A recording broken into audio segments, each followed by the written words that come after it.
And we are live. Hi, everyone. Thank you for tuning in to the Razor Burn podcast. This is episode 4. My name is Heather Melton. I am the owner of Zingari Man. And today I am joined by my co host It's me. It's Jack. It's the best co-host. and the best co host. Also, we have a special guest that I'm super excited to talk to today. With us today, we have, can you introduce yourself? Hi, everybody. I'm Chris from Karve Shaving Co. Thank you very much for having me here. So, but before we carry on, what's everyone drinking here? I have a Alamos is the brand, and it is their Cabernet. Not bad. What about you, Chris? I'm drinking a Caribou Lager from Prince George, BC. I'm drinking a very English IPA. It's from a brewery called Moore Beer Company. Yeah, and I have it in this hipster glass. Hipster glass, a It's fancy the right glass. It is the right glass for type. the It's purpose. the tulip glass. That's what it's called. But yeah, this isn't a beer podcast. This is a shaving podcast. But before we do any of it, we need to do a few icebreaker questions, and there's some fantastic ones, I have to Yep. say. For sure. Yeah, so what I've been doing the last couple episodes is just doing some quick icebreaker questions, and they're just fun. Just kind of like what first pops into your head, nothing that you need to think about too heavy. So one of the consistent questions I've been asking is ice cream, chocolate or vanilla? Chocolate for sure. Really? Chocolate. Yeah, See, all the way. Absolutely. Wow. Put a little caramel and some sea salt in there, and that's the best. do you guys get Jenny's ice cream up there? Have you ever No, we heard have a of couple that? other brands. We have a couple other brands that are creameries that are pretty good. Oh man, Jenny's chocolate is the best. So your favorite hobby or activity? Well, wet shaving, of Oh, come course. on. Yeah, no. Outside of wet Um, shaving. Well, if wet shaving wasn't so all-consuming, it'd be mountain biking. I used to race bikes for a while, but still like to get out recreationally as much as I can. Oh, interesting. So Yeah, you so race? mountain bikes. I used to race downhill, not too well. I didn't train enough, but had a wonderful time doing it. Downhill bikes still in the garage. It gets out maybe once or twice a year, and then if I'm lucky, we take it out to the mountains for a little bit. Cool. Oh, nice. So where Yeah. would your favorite area to go would be? Would it be the mountains? It would be, yeah. So if I had the time for a full trip, I'd be to Fernie, BC. So southern end of BC, 30, 40 kilometers north of the border with the States. It's all lift run stuff. Those bikes are too big to climb hills, and I have better things to do than climb hills. So it's just a full day of descend, go up the lift, and descend again all day long. With the bike, they have lifts for your bikes? Oh yeah, yeah. They just so instead of obviously wearing it like skis or a snowboard, you hand the bike to the lifty, and they'll put it on the rack that's on the back of the chair. Wow, that's Yeah, interesting. I've never seen that. yeah. It's pretty Huh. awesome. There's days where you can get 10,000 feet of vertical in descending if you start early and go all day. To the Well, I point guess it's of easier you too if you're barely not hang having on. to go uphill. Absolutely. They only do the fun part, right? Yeah, exactly. No wonder you never practice very much. It's easy. You're just going Yeah, downhill. exactly. Okay, so would you rather have beer or bourbon? Beer. I'm not a bourbon Beer? guy. That surprises me, man. Yes. Yeah, well, if you change the question and said peaty Scotch, then it'd be a Okay, toss-up depending fair on the enough. day. Yeah. I love peated scotch, man. Yeah. No. What is it with you men and scotch? It's so disgusting. Oh, No. see, it's It acquired is, yeah. taste. It's it's like drinking liquid fire. It's literally burns the entire way down. It does. But then, like, you Yeah. need to It remember, sounds great to he, me. he lives in Edmonton, and Edmonton in the summer is like Yeah, winter anywhere else in America. It's awful. It's just exactly. cold. Ah, Any it's edge we it's get. terrible. It's terrible. I'll counter with you So need a good Scotch. yeah, I would have like a bourbon or even a tequila, but wine is kind of my go-to the most, especially if I'm at home. Yeah. I kind of feel like a lush if I start drinking a bunch of whiskey or tequila when I'm home. It hits you pretty hard too. Yeah, it does. Actually, wine hits me harder, but Anyway, that's a different topic. Fights. Yeah, I think so, maybe. So, would you rather always lose or never play? And this can be regarding anything. Oh man. Probably always lose. Whole Always lose. yeah, journey's better than the destination sort of thing. Yes. I think if you're probably always losing, you change the metric to what winning actually is, and you find it in the little things. Yeah, So, you're always learning that way, right? That's how I look at it. exactly. Yeah. Exactly. Yeah, you can't win everything, so you might as well learn from it. Yep. You got that right. I mean, that's just how it is. Okay, so this question actually comes from Jack. So Look at that I'm just grin. gonna throw I'm just gonna throw that out there. So anyway, if you went on a date with a mermaid, would you rather the top half or the bottom half be the fish? Oh my God. So I'm going to take a tangent here for just a second. Sure. Think about it. But my daughter's a bit of a budding artist, and lately she's taken to making these little posters and leaflets of mermaids where the bottom is the legs and the top is the fish. And she scatters them around her school just as an attempt to keep people guessing. That looks pretty scary to me, so I'm going to say fish on the bottom. At least still have a conversation. At least it would look like a normal mermaid that way. Exactly. So, moving into what we want to really discuss today, we have had, well, all three of us, being on the artisan side and the maker side and the business kind of side of the hobby, we obviously have a little bit of a different take than I think someone who is just a straight user of the end product and sure. in just the hobby side of it. So, whenever you've started, I imagine you fairly quickly became pretty popular as far as demand and things like that. I mean, I'm going to be honest, I'm not even a collector of anything, and I have three of my favorite razors right here. And I don't have three of any brand of anything, like whether it's a brush or a razor. This is literally the only one. So I am definitely a fangirl, and I have been long before Jack and I met. The razors they're incredible. They're my most comfortable razor that I have. So whenever you started, what would you say has been the biggest and most impactful change that you've had to implement or that you've had to kind of overcome in, your journey? So it's a pretty big question. So there's going to be a lot of facets. I'll start with the obvious one because the other half of the business is sitting across from me is the customer service side. So that's been the biggest change. It's easy to see quantifiably.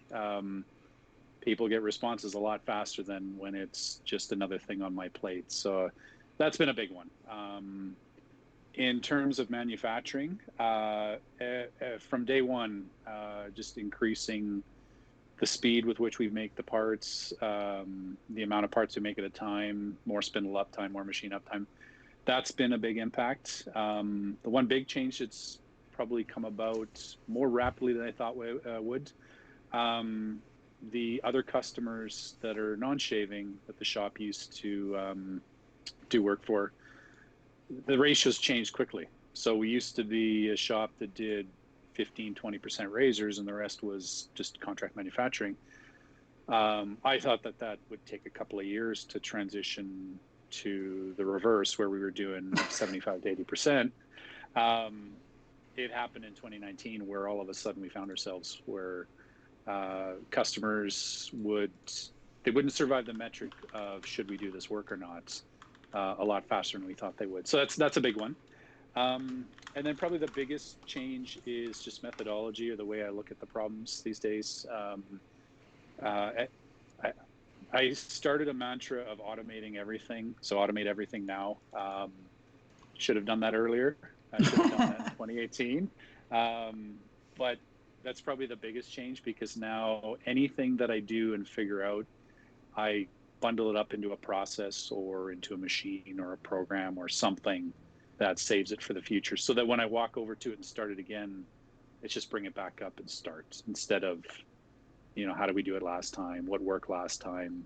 Last time we rushed through this and kind of made it work, but didn't really document a thing. So now I do more of that formal, I guess, process documentation. I'm more mindful of what we're doing.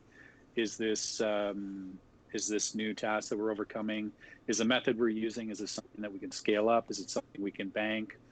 Or do we just kind of wing it together with duct tape and glue and it worked? And the next time we do this, God, I hope we never have to do this again, sort of thing. So just a change in methodology and mindset. How about you, Heather? So it sounds like you have, your version of a lot number kind of with your manufacturing. Exactly.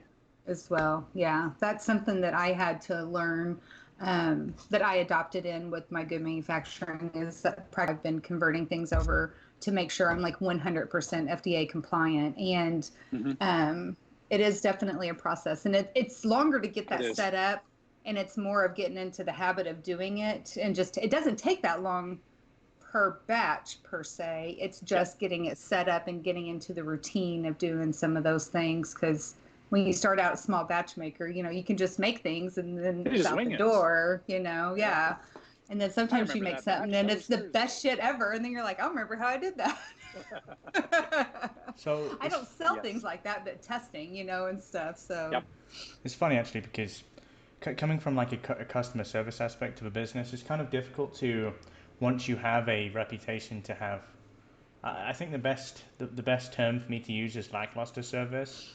To change that actually takes more effort than building good customer service, because you've already, the customer base or the potential customer base already has this perceived notion of the way your business operates. And what you need to do is you need to be able to, I guess, reach out to that core audience and make them understand, like, no, this is changing. Like, this isn't going to operate this way anymore.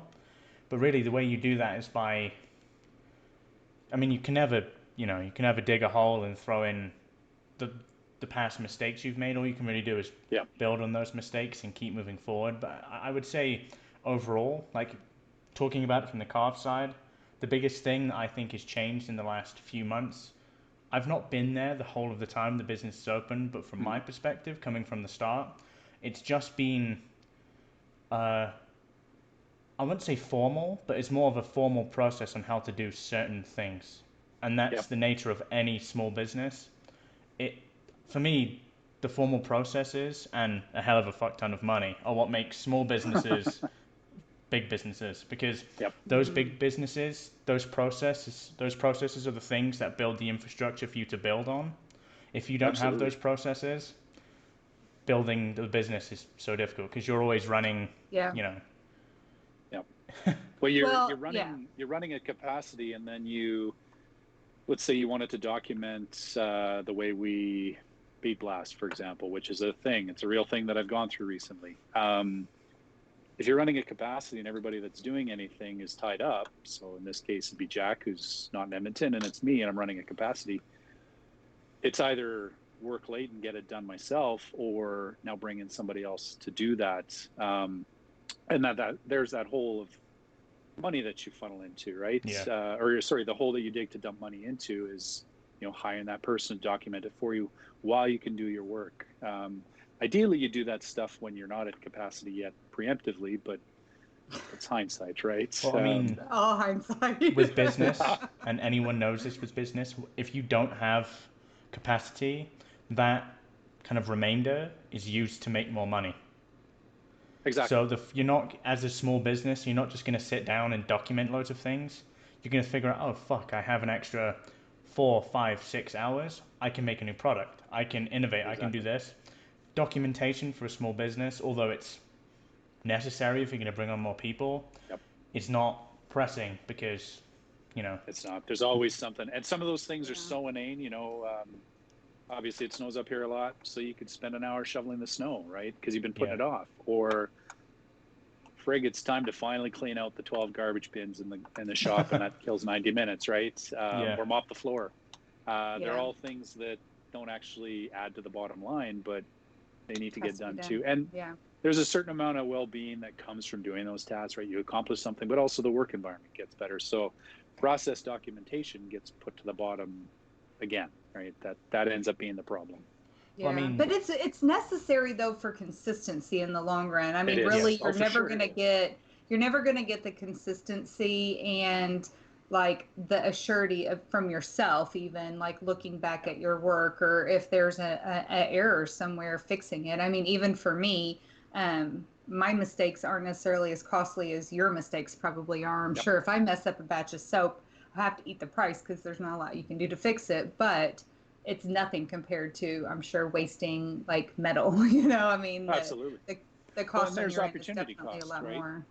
If Hmm. you Yeah, if you blow through the last of your lye and your right. supplier is closed or something, Yep. its It's happened. opportunity cost is now gone, right? Yeah, we've had Yeah. brass where we've actually, for the plates, we were in a position in 2018 where we had cleaned out all of the flat bar of that right size in North America. So we had to actually take the next biggest size, but completely change the way we were doing those plates. We had a whole bunch of work because we didn't actively stock a bunch of extra surplus material.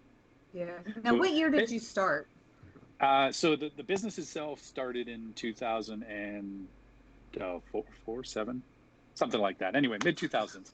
But Karve Shaving, the first razor it shipped was December 2nd of 2017. 17. So yeah, Okay. 2017. So That was the artisan boom that year. That was when it was. all of the artisans like that people look at as kind of like upstanding and Mhm. kind of with good longevity. I think 2017 was really, really big for the artisan scene. It was. Um, it's funny actually because going back to the whole opportunity cost thing, when you relate that to training staff, that's something I think we've had Mhm. a lot of problem with. Especially, I mean, it's it's difficult when you're trying to put so many processes in front of this one person or these two people Yep. in our case, and most of it was due to the fact that because we were always working, for lack of a better term, balls to the wall, we needed maximum Yeah. productivity all the time. To have someone that's familiar with the product but not familiar with the quality standards that we need to upkeep, there's Yep. fallout. And when you're working balls to the wall, you can't afford fallout. It doesn't work that Yeah. way. And it's something that I recently realized. So it's no secret right now. It's just me in the shop. I think I've made that public a few times. Um, it won't be that way forever. Obviously, it can't be. So obviously, I think about that a lot. What does that next go around look like? Do I just hire some students? Do I have more of a revolving door mentality with employees? We keep them till they're bad, and then we keep revolving. Do we look for the right hand man? Whatever it is. And one of the things I've come to realize is that the razor comes from ultimately from me. It started in late 2016. So everything I've done along the way to develop that razor, to develop the processes, to streamline the shop, any improvements we've made, it all comes for the most part from the way I was trained as a designer, as an engineer, as a machinist. So anybody else that comes in that is, adding capacity, that's the minimum bar that they have to hit. Yeah. Which is unreasonable, right? Because I got out of school 20 years ago now. So for me to say that a 25-year-old that I bring on to help me in the shop or an engineer to help me, you need to perform at this level as well. Even if they Yeah. had the same amount of experience, their path, their groove that they've been in for 20 years is completely different than mine. And Yeah. so when I talk about process documentation, that's the biggest thing I want to achieve out of this is that anybody new that's brought in, anybody that's to succeed me, to assist me, anything like that, there is a lexicon from them to pull from. And reading a book is so much easier than trying to assimilate some batch of tribal knowledge that just floats around the shop. Yeah. And I've it's been it's working on also, SOPs and it's hard. oh, absolutely it is. Yeah. Well, and there's one of the things that became abundantly clear to me is there's a lot of things that I do as SOPs that are directly related to how skilled I am at some specific task. So I've Loads. done X thing 10,000 times in the Yeah. last 5 years. My standard operating practice procedure is that. So I trade this off to a new guy, put in a document. There's just no way they could get it because they need to have the 10,000 attempts at it Right. until they're at the same skill level, which just isn't right. Right. Yeah. Talking to soap makers, I know one of the most common complaints I hear when they bring on people is, why the fuck does it take somebody so long to put a label on a tin? It's Oh so my bloody God. easy. Right? There you go. But It's now so remember bad. back to the first day you put a label on a box. And we do razor boxes too, right? And that first time I put a label on that box 3 and a bit years ago, if I saw myself today, it'd be a cuff, right? Like, what are you doing? Yeah. Why are you so bad at this? But now you just dole them out, and it's just a thing, and you just get good at it. But as Jack said, if you're balls to the walls, if a guy is taking 10 seconds a label, you're freaking out because it Yeah. should be 2 seconds a label, and there's 100 labels to go. And then once you've done that, da da da da da. Yep. I need you to not be stuck on these labels. Why is this such a big deal? Oh my God, I'll just do it myself. Well, it's funny And Yes. that's you say what that I'm getting because to. let's say if Yes. you're looking at it based on just, of course, the ideal situation for any business is an endless money stream. It wouldn't be a problem Yep. if there was an endless money stream. But if you have Oh yeah. someone there that is taking a certain amount of time for a task, where like we have this thing in the shop in Edmonton. I don't know how many people do this, but we have this. It's a list of 100 things you should be doing, and Yep. what that list is basically for, it's reminding that employee, when you just loaded that, like that round bar into the machine, you can walk away. This is what you should be doing when you've just walked away. And it's so easy for that machinist or that operator to fall into that trap of, I'm waiting. I'm just gonna wait till this machine goes off. Usually it's. Yeah. Oh man. Yep. Oh man. But yeah, it happens so regularly that if you can afford that fallout, you just funnel money at the problem until you Absolutely. find that good person or you make that bad person better. But frankly, Yep. if you look at that person as hemorrhaging money that ultimately a small business does not have, growth beyond the point of where you are starts to look more difficult. And Exactly. the way we do it in manufacturing is making sure that that one person is less important for that one task. And the way you do that is, as he said previously in the episode, you just automate absolutely everything. Yep. Yep. Mhm. And for some Yeah. people, in those positions, so we're talking operators, we're talking machinists, we're talking laborers. They view automation as a 4-letter word, right? This robot's going to take my job. But I'm a strong believer that when you have good automation in a shop, if you've got a conscientious employee, regardless of what they're doing, is now doing some of the lifting for Yeah. them, and their mental effort, their overhead as an individual can now be put towards something else. So if the machine's doing the hard work that's normally a manual skilled task, I can focus more on quality control, right? If I Yeah. have a consistent blaster, I don't have to spend 7 hours a day blasting and 1 hour doing inspection. I can do 5 hours of inspection, and it's easy to catch every mistake, and the blaster does all the Right. hard work, so I don't get fatigued. But it's easy to say that. The blasting robot is not something trivial.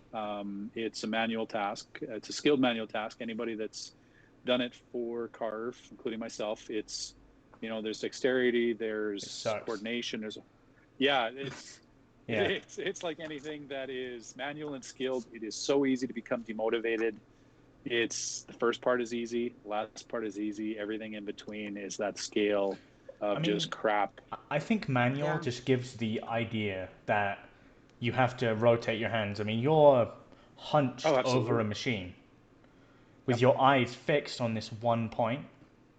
And it's not Yep. like you can sit in a chair and do it comfortably. You're pretty uncomfortable when you're doing this skilled manual task that you have to put Mm-hmm. 100% of your effort into. It sucks. But Yep. ultimately, the only way to get over that as a business is to find ways to make that task from 100% manual to trivial. And at that point, the machinist that's operating that section, all he has to Mm-hmm. do is feed another part into that robot and walk away and go do one of those 100 things we need him to do. Exactly. It's Exactly. crazy, pretty much. But It is. It is. something that I actually, because I only get the business side of the kind of what we do. We have regular conversations in how just the overall business is running. But if I was to ask you this simple question of what's the most difficult thing Karve does? It's number one is bead blasting. Yeah. 100%. Well, I In the mean, shop, absolutely. and I think a lot of the reason why fulfillment time is difficult is because that manual work, when that one guy is in the shop doing that one thing, nothing else is getting done. Like nothing. So you can't feed a bit of round bar into the machine and walk away because frankly the manufacturing for us is much easier than it used to be. It's that those manual finishing processes that we I wouldn't say we struggle because we can do it, it's not a problem, but they're a massive time sink for that one person to do. And yeah, I wholeheartedly agree with the bead blasting thing. Yeah. It's awful because I didn't quite understand. Like, so I remember it not being an issue when I first started, and then when I went up there the second time, I was like, well, fuck, this is a bottleneck because I can see all these parts over here. That's every single order, 200 orders fulfilled on that shelf there. But that one task, which is the bottleneck, are the things that are making the shipping slow. And frankly, we don't want the shipping to be slow, but we also need the bead blasting to be fast. It's a weird conundrum. When it comes to your area of business, Heather, where do you find that the bottlenecks are? Because I don't know about soap making. Well, for me, it's not necessarily the soap itself because at the point that I am at with my process, I can make a larger batch of soap, and it's just a matter of it just takes longer to process. It takes longer to package and then label. But where the real bottlenecking comes in is my balm, my aftershave balm. I sell a lot. Yes, I sell a lot of balms. It's good stuff. I do. Balm. Thank you. I sell a lot, and from talking with other artisans, I think I probably sell about 25% more balm than most do. So I definitely get hung up on that process. It takes a long time to make because I'm having to wait for large vats of water and like my water-based ingredients to come up to a temperature. It has to be held for so long. Then I have to let it cool. And then I have to mix it, and then I have to wait for it to cool again, and then I have to bottle it. Yeah, the only shortcut I've had is I literally stick my container into like a sink of cold water and let it and try to let it just cool faster. Yeah. But it still takes forever because it's still this like 3 to 5 gallon tub of water. It's also thick, right? Well, yeah, it's thicker, and it gets thicker as it cools. Yeah. So so it takes a while for that. The good thing about that is it's not all hands on, so I can be doing other stuff while that's going. But when I go to bottle it, bottling takes forever. It takes forever. So I just out of curiosity, it was Will on the last episode. He'd mentioned that too, and I've heard this from a number of people. Just out of curiosity, from manufacturing, what is the holdup on the filling? Like, why is it so difficult? As somebody who's never tried to put balm in a bottle. Yeah, well, because whenever I first started and I wasn't selling that much, I was literally pouring it into every bottle. So as you can imagine, is fucking bonkers. So yeah, well, you can't even use a funnel because it's too thick. So I'm literally using I was pouring out of a bucket into this smaller almost like a mixing bowl with a spout, and I was squeezing it together so it would and I could do it pretty fast because I got so used to it. I could do it pretty fast, but it's definitely nowhere near efficient. And just as my sales picked up last year more and more and more, I was just like, I can't keep up this way. It's just, it's really slowing me down. And so I did buy a small filler, and that has helped dramatically, but I probably am going to have to at some point even upgrade to a pneumatic filler just because of time.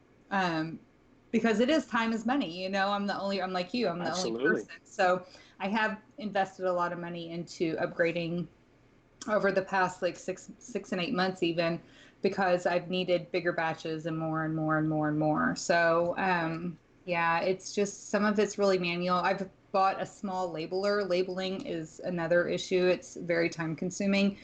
It's one thing to label 50 or 100, but whenever I look over and I have like 700 jars of soap I just made and I have to label it, and it's just like, it's I don't like, even want to get up, you know, back to bed. yeah. Yeah, it's definitely not something you jump up and you're like, woohoo, I get to label soap today. It's just doesn't work that way. Is there a So, way? Yeah. The funny thing is, right? I've been trying to figure out a way to not label anything. It just doesn't benefit me because I've heard so many soap makers say this is the bane of my existence. mhm, Couldn't Yep. you do like printed lids or something? I know it would cost more money, can. but it Yeah, would you save so much can. time. You You can. can pad prints. You could silk Yeah, screen. yeah. And Yeah. I've considered doing that for my balms. That may be something that I do in the future. Right now, I have a pallet worth of packaging sitting in my garage outside my workshop, so it's not Okay. happening anytime. Yeah. But the problem with that is the minimum order quantity. Yeah. Yep. So say I want to discontinue a scent or it doesn't sell well, things like that. I don't want to be stuck That's with a like good a point. thousand bottles Yep. of each scent. Because it would be a higher minimum like that. Yeah. So it just depends. I think at some point that's what's going to happen for me, but right now it's definitely time consuming. My balms are the most time consuming thing I Yeah. make. Good thing So they're so damn good. yeah, well, I Yeah. mean, I am fortunate. The balms get a lot of love, and they're enjoyed by a lot of people, and so I do sell a lot. I So make it's sure definitely not a complaint. I make sure that the best balm is mentioned once every episode. So best balm. If he doesn't, I usually do somewhere. Yeah. Okay. Right. So I have an interesting question for you here, Chris, and it's something that we're constantly trying to improve. Heather does not struggle with this. Her shipping is fantastic. But as far as we go, do you think it's fair that Yes. Karve has a reputation of being shit at shipping? Yes, but with the one qualification that it's actually fulfillment, not shipping. So shipping, I just want to make it clear that when we ship, we go with Canada Post, USPS, FedEx, whatever it is, and that's completely outside of our hands. Canada So Post. yeah, Canada. Well, I mean, it goes into USPS's hands anyway, right? The Universal Postal Treaty is a wonderful thing, right? Yeah. But the point or the question that Jack's got, it's absolutely true.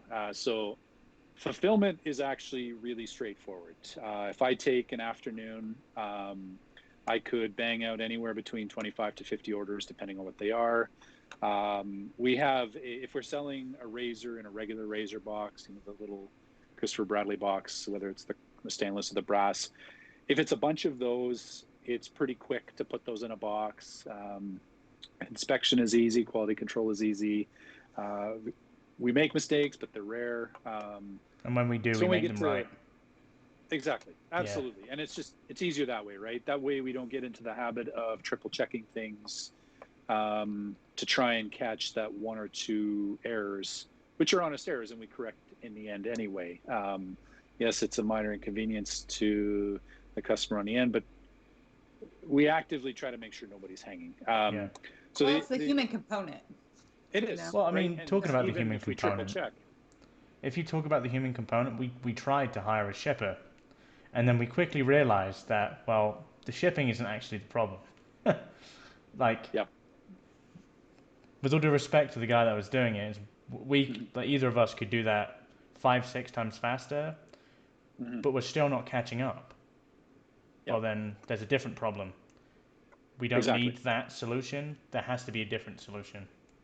Exactly. And so the fulfillment is the part that the customer sees, right? Shipping is Yeah. not an issue unless Canada Post or USPS or whoever's got it is running it around the planet, right? Then it's an issue and we hear about it and we try and rectify it. But fulfillment itself is not an issue, but it is what the customer sees. It's the only outward facing component that they can't see, right? We don't have the Domino's pizza tracker that says your dough is being kneaded, your pizza's being made, it's in the oven. The only thing they see is has it been shipped or has it been fulfilled, more accurately. Fulfillment happens quickly, but it's the step of taking those parts off the shelf that have come off the machines, but they haven't been deburred yet. We do inspection along the way, but the final inspection before we do the hand finishing. Any grinding we have to do. So grinding is just it's a rough term for any time we polish either with the belt grinder or by hand or anything like that. Gets rid Bead of the machining blasting. marks. Exactly. Yeah. We don't get rid of every machining mark, but where it matters, we do. And that's, the underside of the plate doesn't have any machining marks removed, but the top side sure does. On the stainless, we've got some more inspections. We've got some passivation that obviously occurs, and other inspection after that. Those are the steps that are taking up time. Where we struggled with the shipping fellow we hired is we realized that because everything was built around the groove that I had been running along for 3 years, or I guess it's about 2 3/4 years at that point. We were expecting him to take that on as well. So when we passed that over, or tried to pass it over, the burden was much higher than just take a razor, stick it in a box, and ship it. It was diligence when it came to filling a packing list. It was making sure the razor's assembled because of all the combinations.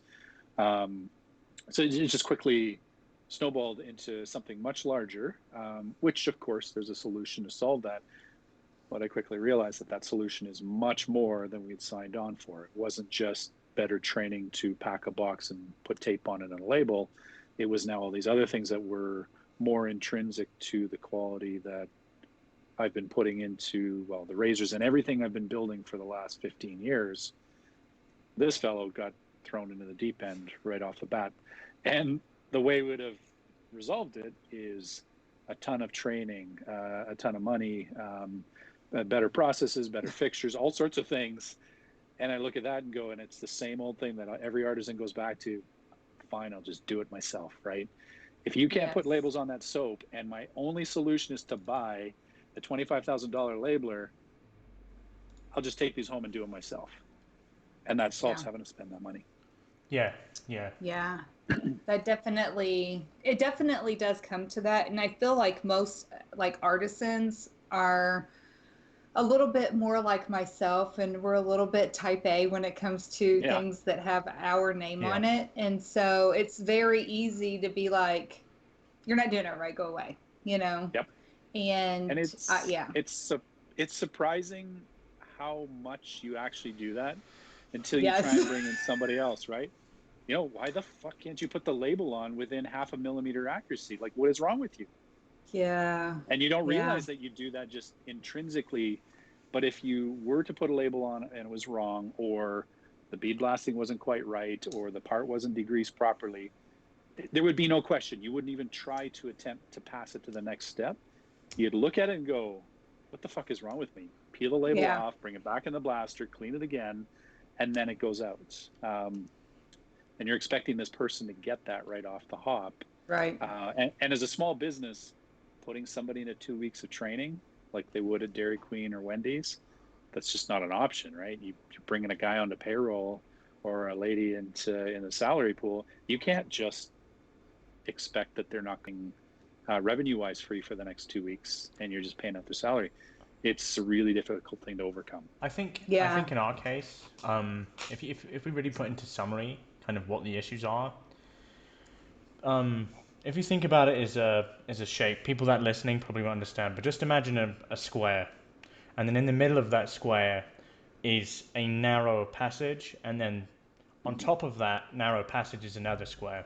The bottom square is manufacturing. We can make a lot of razors quite quickly based on what we've learned these past few years. Mm-hmm. The middle square is then, once those razors come off the machine, as we alluded to earlier, the finishing is by far the hardest part of what we do. So then that finishing is that narrow passage. And then once you get to the top of that narrow passage, it comes to fulfillment, where it just comes to, okay, this has gone through quality control, this has gone through finishing, we're now happy that the customer is receiving a good razor. We now pick this razor, put it in a box, send it via Canada Post, DHL, USPS, whoever. That passageway needs to be the same width as everything else for the business to function and for our fulfillment or our shipping to improve. Quite frankly, this downtime, this whole COVID-19 downtime has given us the opportunity to, I guess, to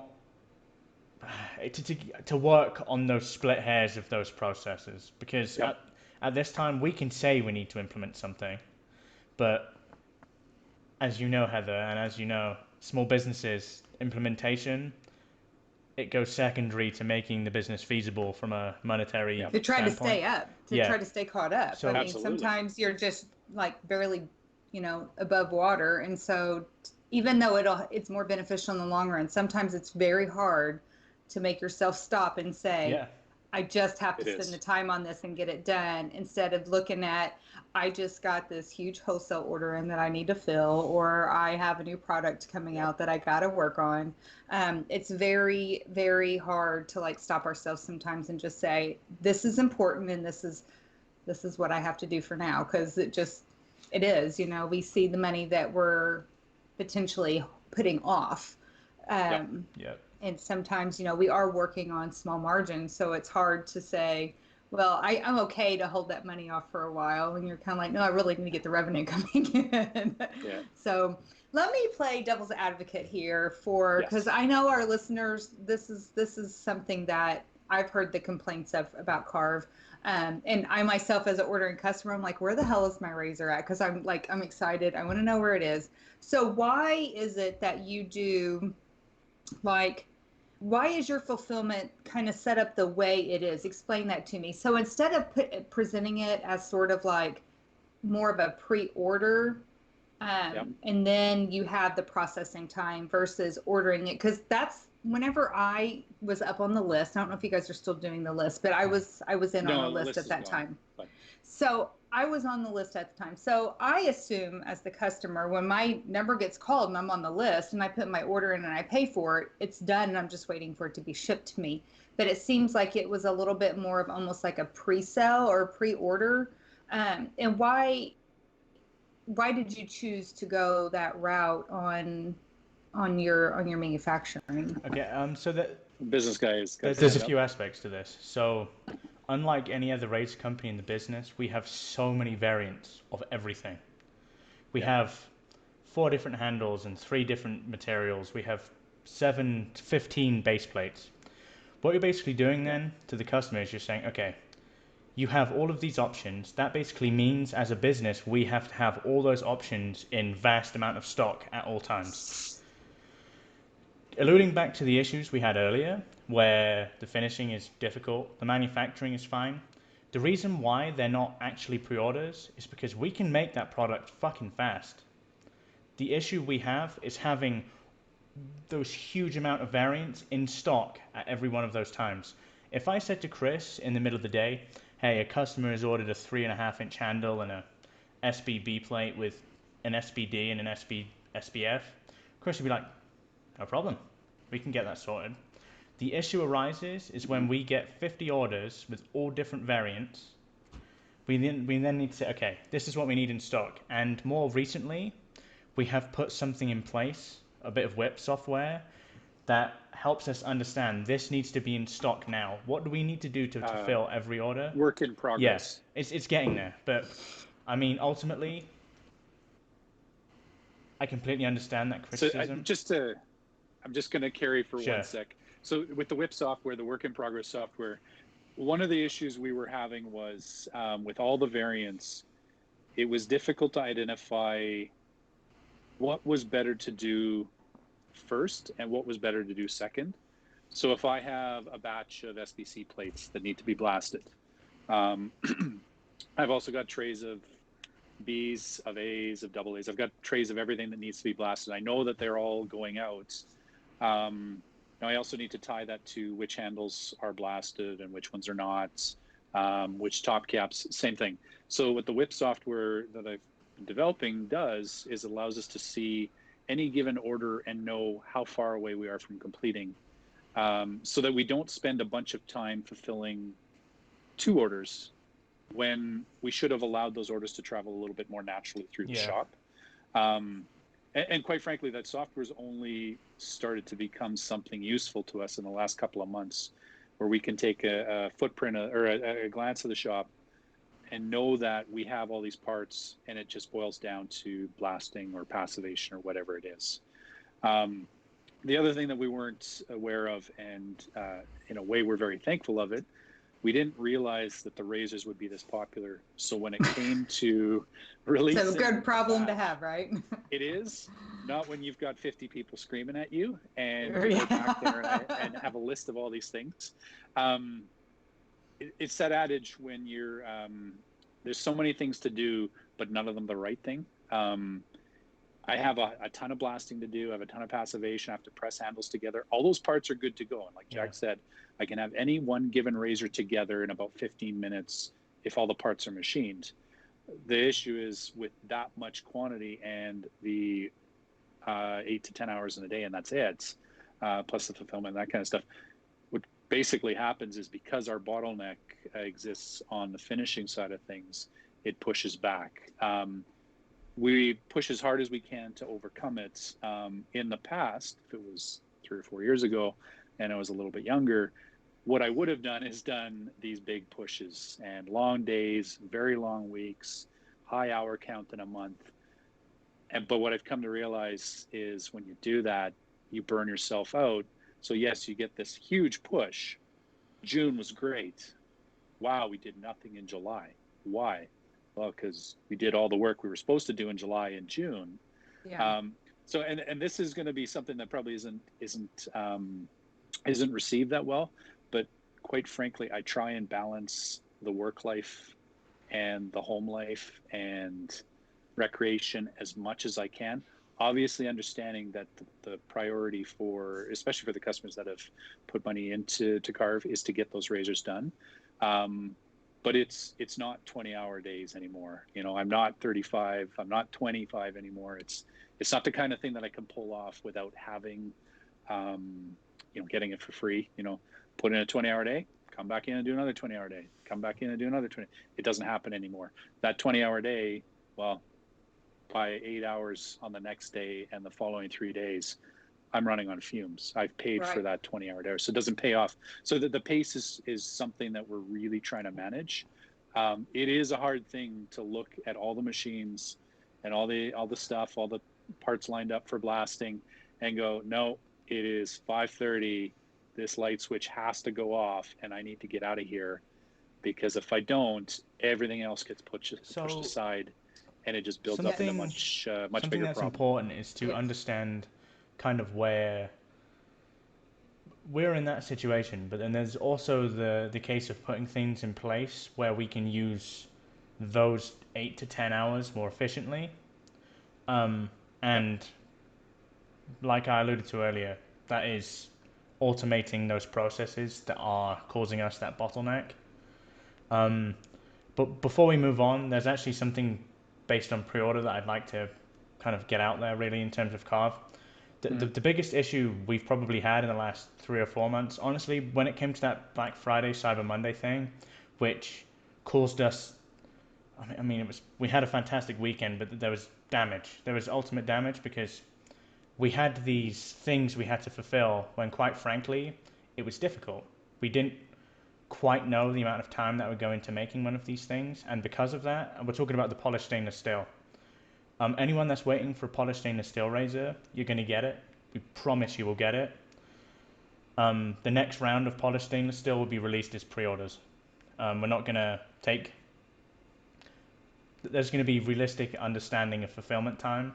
From our perspective, we thought we were quite clear about a long fulfillment time, but quite honestly, I don't bullshit with anyone. We didn't expect it to be this long either. So, yeah, that's really where we are as a business. But kind of if I move this along here, kind of something that I think is important and something that I know is quite unique about you as an individual, Chris, is an eye for design.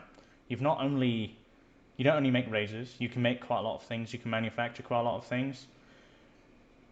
What list of criteria do you personally have? And let's keep this to wet shaving. What list of criteria do you have when designing a razor? Like, what are you trying to achieve?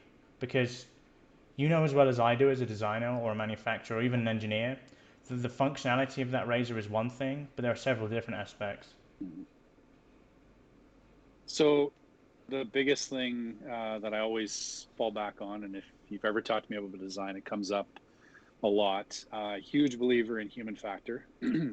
So that's designing things for the way people use them instead of the way you want people to use them.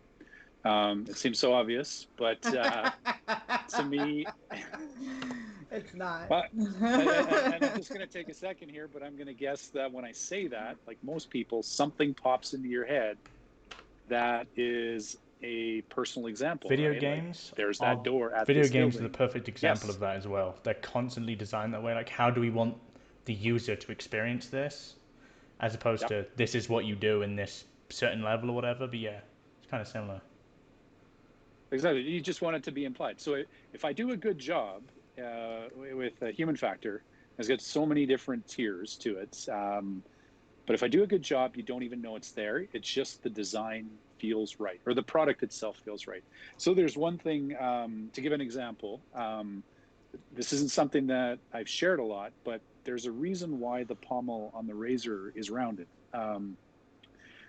We get a lot of complaints that why isn't it square? I can't stand it up.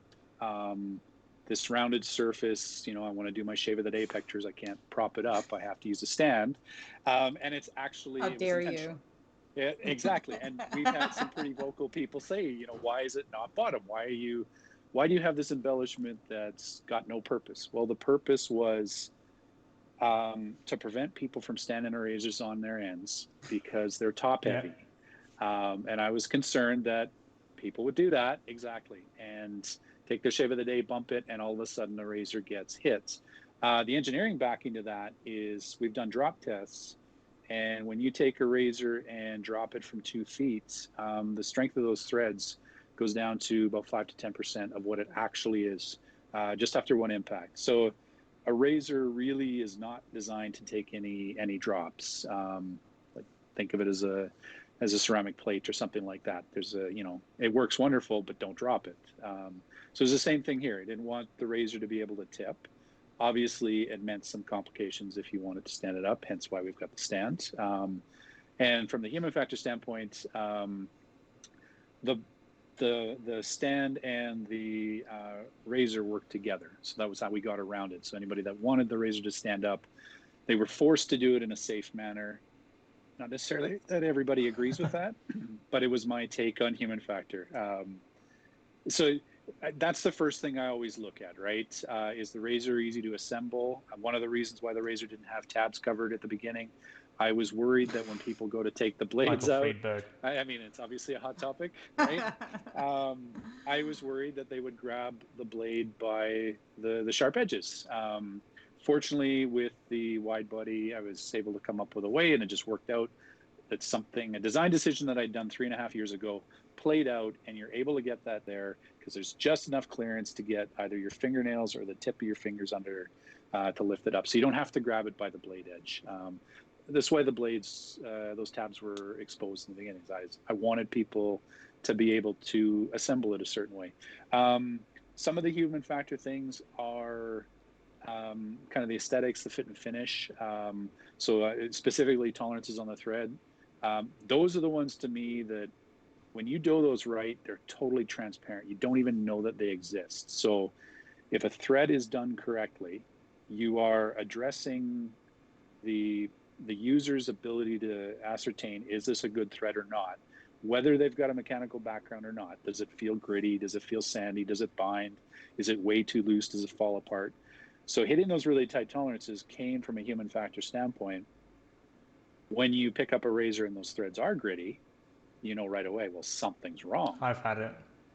Everyone Exactly. has. I have had it too. Exactly, right? Sometimes legitimately stuff gets in there, right? Yep. And it's just a cue. Did I put something in there? Did something get in there? Is it dirty? Do I need to clean it? So the idea was that if the threads are good from the beginning, and that's the way it should be, the only time it's in disrepair is the only time it actually shows like that gritty nature or a poor fit. So it starts good. General fit and finish. We played with the tolerances on the posts. Again, that's human factor. So I'm chasing those tolerances. So I guess take one step back. One of the things that you probably noticing I'm talking about is a lot of the way the razor and the parts, the way they fit together, are perceived. So we have looser tolerances on some of the things than I do think some of the other razors out there do. So Yeah. posts on the top cap to holes on the plate, that's one. But then the way our blade fits on the stainless top cap, I actually have a tiny little bit of interference. Not enough to actually make the parts not go together, but the reason for that was the stainless razor was a higher end razor. And having a little bit of play in those posts to the blade gave the perception that the razor was lower quality. Even though from a performance standpoint, it had nothing to do with it. The razor would still shave well. And we're talking a tolerance change of maybe only 0.0005, 0.0005, so half a thou. Yeah. So very, very small tolerance. Slacker. Gosh, you're a slacker. Yeah, exactly. It's a very, very small tolerance, but it was done for perception. So when I'm back to the overarching question, when I'm approaching it, one of the first things I look at is not only how do I want people to use this and does that align with how they're going to use it, but what are the things that I need to do to make sure that the way I want them to use it is the way they're going to naturally use it. So am I using a tolerance for a thread that makes sense for the way I want them to perceive the thread, which is obviously a quality thread on a handle and a top cap? Or am I just doing something that's good enough and passing it along? And, you know, when you have the thread open, maybe a quarter turn, it feels all floppy. So that's number one. Aesthetics are another big part of it. I like to think our stuff looks cool. That's a big part of it. If it doesn't work and it doesn't look good, then it's nothing. And if it works and it doesn't look good, again, that's still a failure, right? Now there's something to be said about personal taste. Everybody's got a different view of what a razor should be, right? Some people love red, some people hate red, right? Why would you use red? What's wrong with this designer? Why did they put red on there? But making something that looks cool, or whether that's something that's more of a more modern design, something more technical, something with smoother lines, whatever it is, something that has a good appearance to it. And usually that ties back into good execution of just machining, the finishing, that kind of stuff. But there's also the overall shape. And then the feature set that comes with the overall razor design, right? So obviously our razor is, what was it, modular adjustable plates, I think Michael had called it. Yeah, something I like agree that. with that. Yeah. I've Yeah, called it semi-adjustable in the past. It's not exactly. completely adjustable because it doesn't have the traditional dial to change blade gaps or, you know, Yeah. lack thereof. But you know what I mean. So I like the term modular. Yep. And that came out of just a feature set. I wanted to come up with a razor that addressed the problem I was having. So that's probably more of the root. I had a specific problem I was trying to find a solution to, and that was every razor that I had tried to that point was either too aggressive or too mild. And I couldn't adjust it because they all came with one plate. Yeah. So the obvious solution presented itself, you make more plates. Some of the other brands out there have handled it either by a fully adjustable razor or by making different razors. And neither of those are wrong. I just wanted to have a system, a platform where you could configure it to what you wanted. And the original release was fewer plates, fewer handles, and it's evolved to what it is now. And obviously we've got the open comb now as well. But originally the problem I was trying to solve was I wanted a razor I could tune, and tune in a fairly straightforward way. Okay. That's a good summary. Yeah. So to Thanks. recap that though, you're saying I should not drop my razor in the shower. No. I'd No, also no. like to address why is it? Because I don't do that at all. I remember watching Michael Friedberg's first video with the stainless steel razor, and he read this care card, and I know what care card he's talking about. Yep. It says remove the washer before use, and he said, screw that, Yes. I'm going to use the washer. Why Yeah. is it you recommend taking the washer off? So it just makes the thread a little bit shorter. Honestly, it's just it's only there to prevent those annular rings that form from tightening the two pieces together. Yeah. So brass is kind of a nice material. I'm going to take a different approach to this. Brass is a nice material because it's self-lubricating. It's one of the few materials that we have in material science that allow you to slide it over itself, and it lubricates the interface. So you slide two pieces of brass together, not only will they wear very little, they won't gall together. And what galling is basically these microscopic particles coming off of one piece, embedding themselves in the other, and now becoming something aggressive to eat back into the other piece. But with that said, you do get the annular rings that form. On stainless, stainless is a material that galls. Whether you're using 316 stainless, 303, any of the 400 series, any of them, they all, if you use similar materials, they will gall together. If you take a fastener out of a hole underneath the head of the fastener, there will probably be those annular rings that form just from the contact and the pressure. The washer is there because people didn't like pulling their razor apart for the first time to maybe assemble the plate they had bought in addition to the razor, and seeing those wear marks there. Yeah. The reality is any fit that you put together like that is going to do that over time. So we put the washer in there to combat that. But my concern was by putting that washer in, it's only a 1/16 of an inch thick, but it does take away some of the thread length because we've got the washer in play. So you have less tensile strength because there's less of that thread to hold in the handle. We haven't done any tests with a washer in there to see what longevity is like, to see what drop tests are like, or any of that, how hard we can pull on it. So with the care card, I figured it's just safer for us to say, don't use it. If you were to put a much thicker washer, this problem would get magnified. If you were to put a much thinner washer, well, it probably is non-existent, right? If you have a washer that's the thickness of a piece of paper, it's so little of a loss on the overall thread length that it's negligible. There's some other tolerance that's taken it up. You know, it's the difference between a B plate to a C plate or something like that. It doesn't even matter at that point. So we just put it in there to be safe. Quite frankly, a lot of people have used that washer. So Michael the Rebel is not actually that much of a rebel. A lot of people are doing it. I think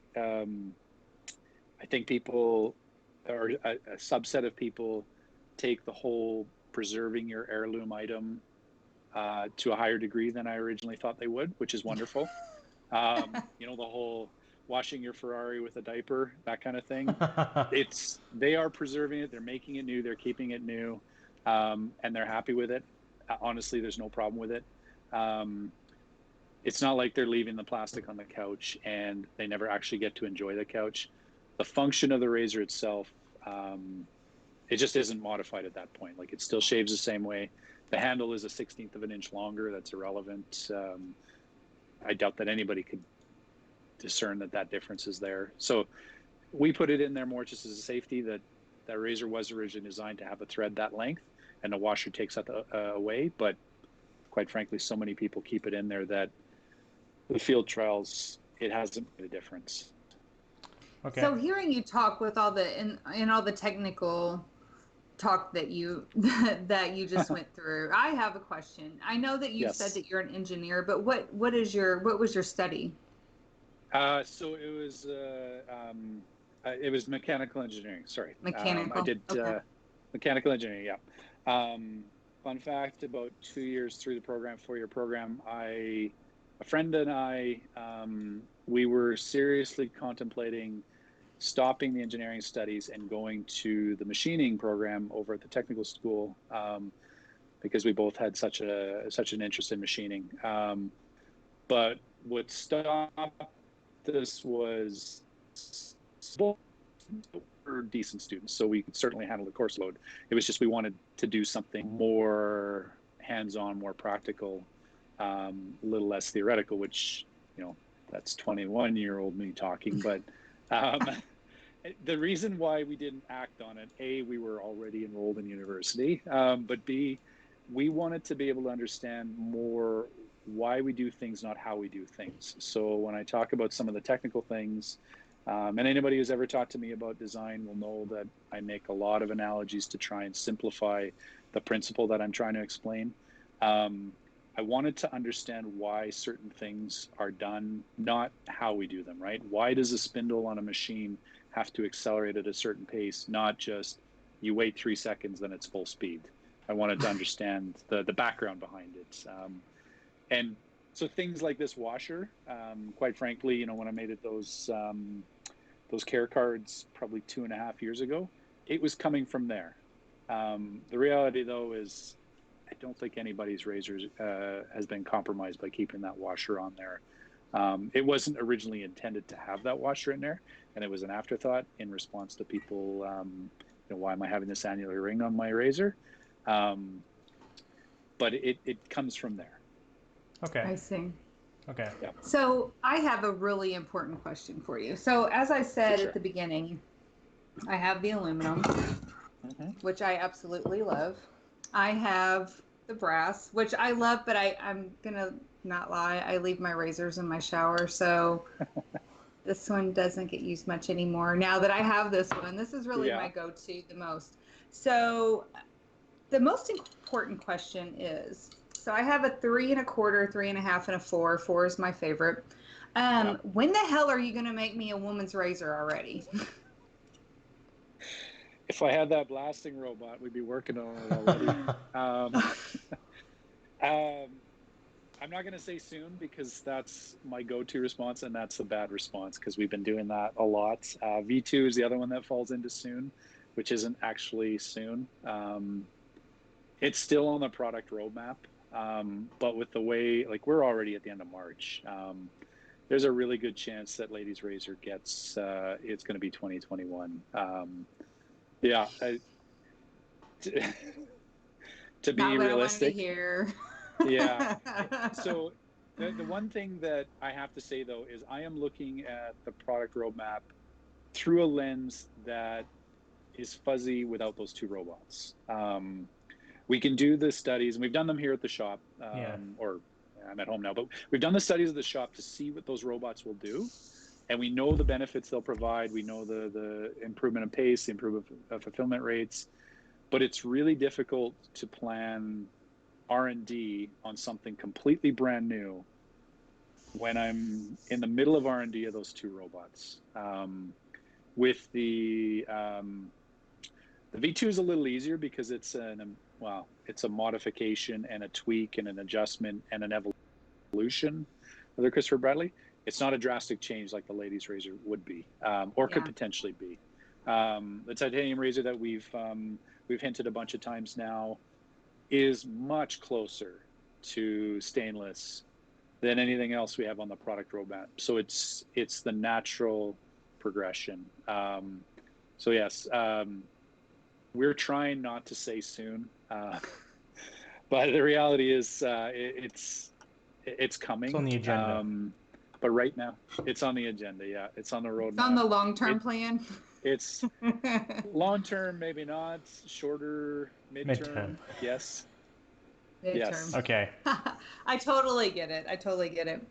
So one thing that I would like to talk to you, and I've kind of been hitting this with a few other people with my Instagram lives and things like that, is pretty much worldwide, everybody has been at this point, everybody has been affected by COVID-19.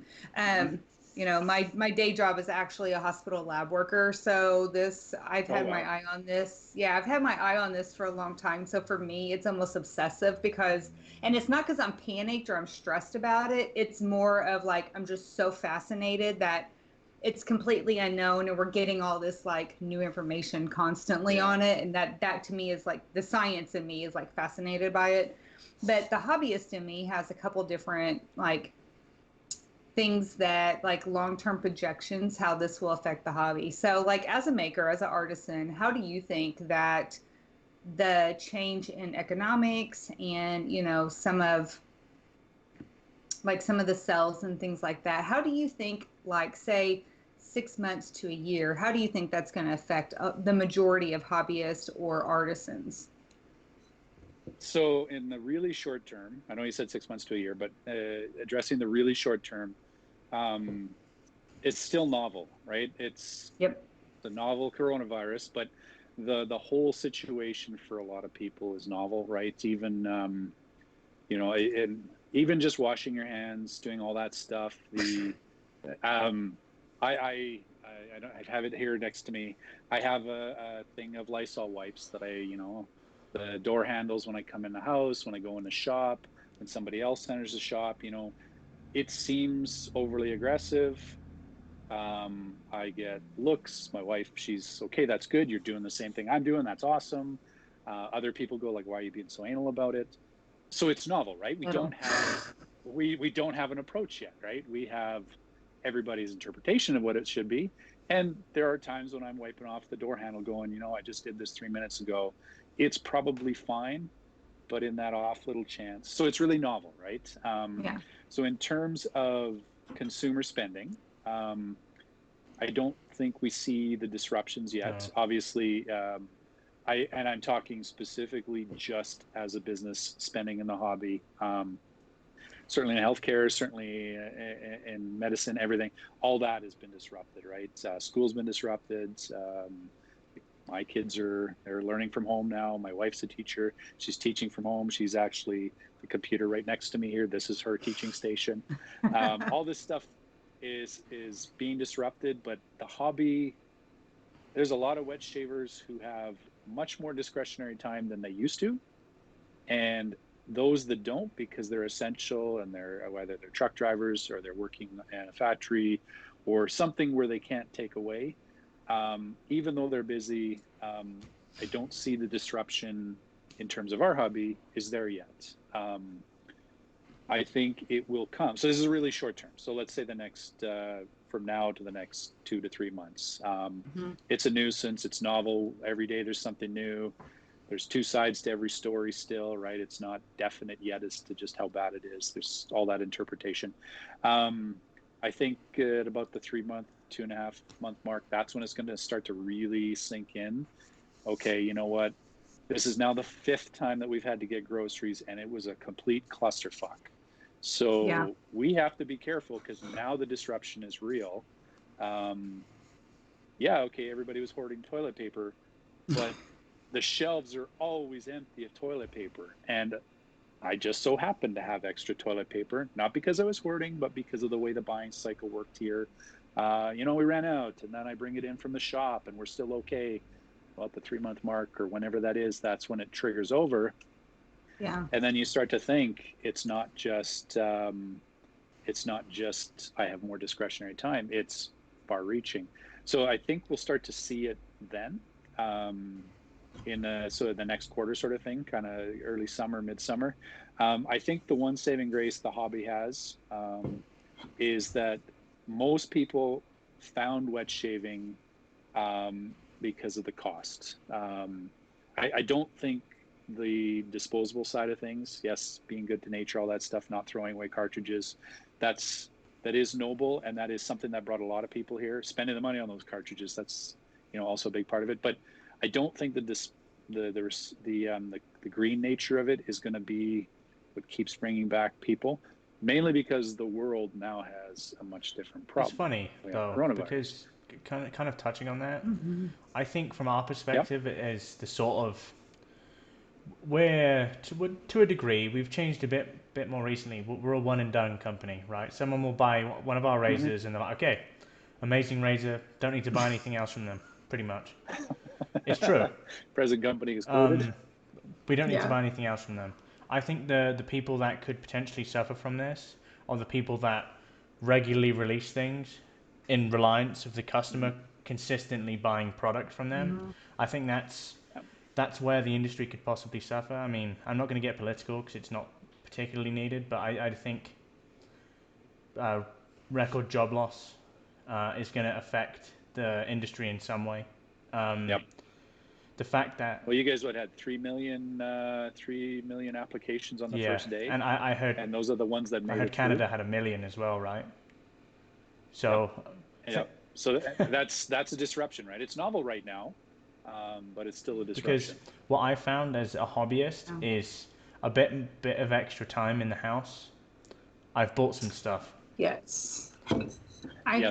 find that in general, not even in wet shaving, but just in general. I had a friend message me yesterday, and he literally said, and he's an artisan completely outside the wet shaving, but his livelihood is surrounded by doing art vendors and art markets and things like this and art shows year round all across the country, and they've all been canceled for like until like June or some shit. Like, so, and that's like his I mean, that is literally his livelihood. And he sent me a message yesterday, and he said, "I'm so bored. I spent $500 shopping online yesterday." I've done it as well, honestly. Little retail therapy.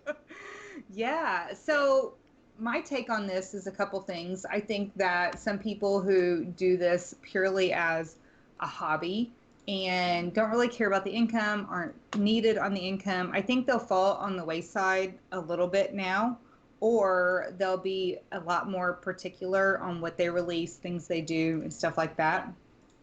I think that you'll find the full-time people like Will at Barrister Man, Scott from Declaration.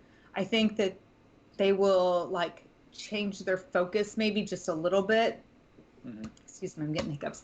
I think they will change their focus just a little bit, or like really hone in the releases that they want to do. And then you have people like me. I'm definitely in between. I still have my hospital job. I'm in the lab. So I have my hospital job to fall on that I've kept, not necessarily because of income, but because in the US we have health insurance to worry about. My husband's also self-employed. My husband's a real estate agent, so he's technically self-employed. He's 100% commission-based. So I work in the hospital still to keep my insurance, basically my health insurance. Thankfully, I have that right now. So I am kind of in between. I work as minimal as I have to in the hospital to keep my health insurance, and I work my business full time.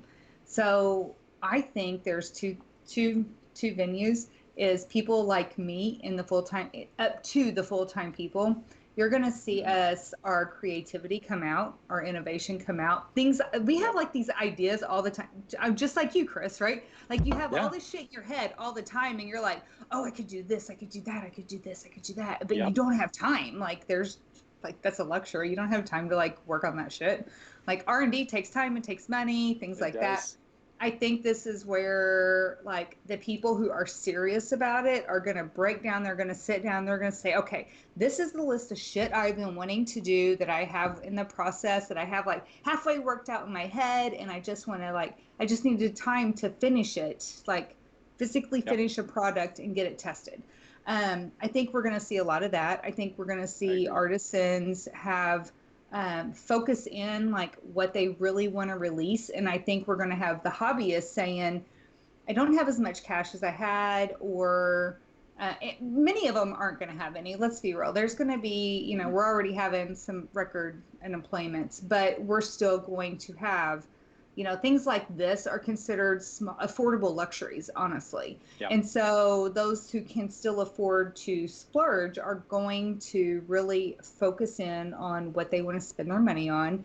And they're not going to buy everything. They're going to like narrow down those wants a little bit more. So everybody's sales obviously are going to be impacted. But I think that the outcome is going to be people who really don't sell that much are going to fall to the wayside. Maybe they'll even put it on pause and come back in 6 months or so, whenever, you know, some of the economy is. Right? I mean, yeah, it's their choice, you know, like they're kind of like, well, I'll take this time off. And maybe the same thing, but to a smaller scale of some of the more full-time, you know, people will say and say like, let's like really like focus on what I want to come back and do and make it as best as I can be. And I think I see a lot of. So I think we're going to see some people fall off. But I think we're going to see a lot of people come back, kick ass, and they're going to be like, look, bitches, this is what I've been working on. This is what I didn't have time for. So, hey, here we go. And quite frankly, we've got a pandemic that's rocking the boat, and it makes it real. So why not do it now? Because I've been putting off those robots for 3 years. I might as well work on them really hard now, because it's not going to get any better. And certainly the thing is rocking the boat is pretty bad. Yeah. And in terms of product development, absolutely. No time like the present, right? I think in 6 months, there's going to be a lot of like different products on the market. I think you're going to see some of the bigger players like have a different shift, or they're going to have like these new products just start surging out. Not necessarily new scents, but new products, new bases, new products, new formulas, things like that. We have time to sit and make on it. Guys, do it. Bring it. Like, this is the time. You got time. Like, bring it. This is the time to bring it to the table. So, that also, you, I think it's important you bring up for the full-time businesses operating costs. If there's operating costs, especially for us, cannot be met, frankly, we have a certain degree of infrastructure that helps us make parts. If it's the case that shaving isn't sufficient enough sustaining those operating costs, we have to, for the time being, put shaving at the wayside and keep the lights on. Or adjust the ratio again. Switch it back the other way. Absolutely. So I think overall there will be an impact. I kind of agree with Chris. I don't think we're going to see that now. I think you'll start seeing it in about 2 months, 3 months. I think when it comes to, I mean, the worst part of losing a job now is no one is fucking hiring. So you're not going to get rehired by anyone. So you're going to have to consider being jobless for three months maybe. And frankly, what that's going to do to those people, they're going to have to really learn how to tighten their belts and, you know, so to speak. I think you only really start to see that impact us as an industry within the next, like we said, 3 months. I think you'll probably see the peak of it in 6 to 9 months, really, where the industry has gone and how it's affected it. The issue we have is we don't sell an essential item. We sell like you said, an affordable luxury. When shit hits the fan, those luxuries start to matter less, and I start to shave with Imperial Leather bar soap because it's $2 in Walmart, you know, that sort of thing. Exactly. Or you're going to use what you have in your den, you know, like you don't need to have the newest scent. You're going to use one of the fucking 40 scents that you already have in your cabinet. You know, I mean, let's be real. The majority of people that are listening to this podcast have more than like bar soap to fall back on. Well, I can, I can shave for a good 20 years with the soap I have probably. So 3 times a day. Yeah. That's and shave my street. So Exactly. But I think it's about time we wrap this up. I really appreciate you coming on, Chris. I speak to you every day, so to speak to you in this medium is quite interesting. Plugs. Do you have anything to plug, Heather? Well, number 1 is out right now, but I am working on restocking. So I think this is going to be coming out on 3/30, if I am correct. So hopefully by 3/7-ish, I should have a new drop for number 1. I also have a small drop for Gypsy and Lothario that are coming in the Sago bases. I've already ordered the supplies for that, so probably in about 2-3 weeks. Okay. That sounds fantastic. Can you do me a favor, actually? Your alcohol-free splash. Gypsy. Your alcohol-free splash is yes. absolutely incredible. Oh, thank you. I would do anything for you to put a bit of that number 1 fragrance inside that splash and pop it in a box. Every time I release a new scent, my testers are like, "So remember splash tester number? Yeah. Can you hook me up with?" I'm not surprised. But as far as plugs go for Karve, I'm not clutching at straws to say I think we maybe have figured out the whole aluminum bullshit stuff we had. Yes. Cautiously optimistic. Yes. So we are aiming for a release within the next couple of weeks. We're not For aluminum? Yes. For aluminum, yes. So we've sorted that out. A different one. Hold on. Let's recap this. A different one from the red and black? Is that one? No, it's that one. So we had a good first 2 batches, 3 batches. Yeah. Okay. And then anodizing went to shit. Okay. And so it's not a different one. No. Okay. So the product roadmap was supposed to be different colorways for different times of the year, all that kind of stuff. And when the anodizing fell to shit on the red and the black, didn't happen. That didn't happen. So behind the scenes, what we've been doing is sending out units to get tested for anodizing. We got back a small batch recently that looks good. So by all rights, it should be full steam ahead. But again, cautiously optimistic. we've been burned before, so we're not going to dump all our inventory back into their tanks, and fingers crossed, hope for the best and have it come back. We're going to take it carefully, but we've got it seems like we've got the sanitizing thing figured out. Nice. So yeah. For people that have been persistently bugging me about it, it's coming. It's good. Soon. Yeah, we have another plug. Legit soon, yes. We have another plug coming this Friday, hopefully, is our collaboration with Tallow and Still, which is titled Morning Coffee in the Canadian Wilderness. It's a really artsy name. We like that edgy sort of name. The scent on this is coffee and kind of like, I would describe it as Subalpine forest. Yeah, subalpine forest. It's very yes. nice. I've had the opportunity to test the soap quite a bit, and it's lovely scent, quite unique. I don't think I've ever smelled anything quite like that. So that should be out this Friday. Yeah, those are our plugs. Like I said, I appreciate you coming on, Chris. Thank you very much. We'll be happy to have you back again.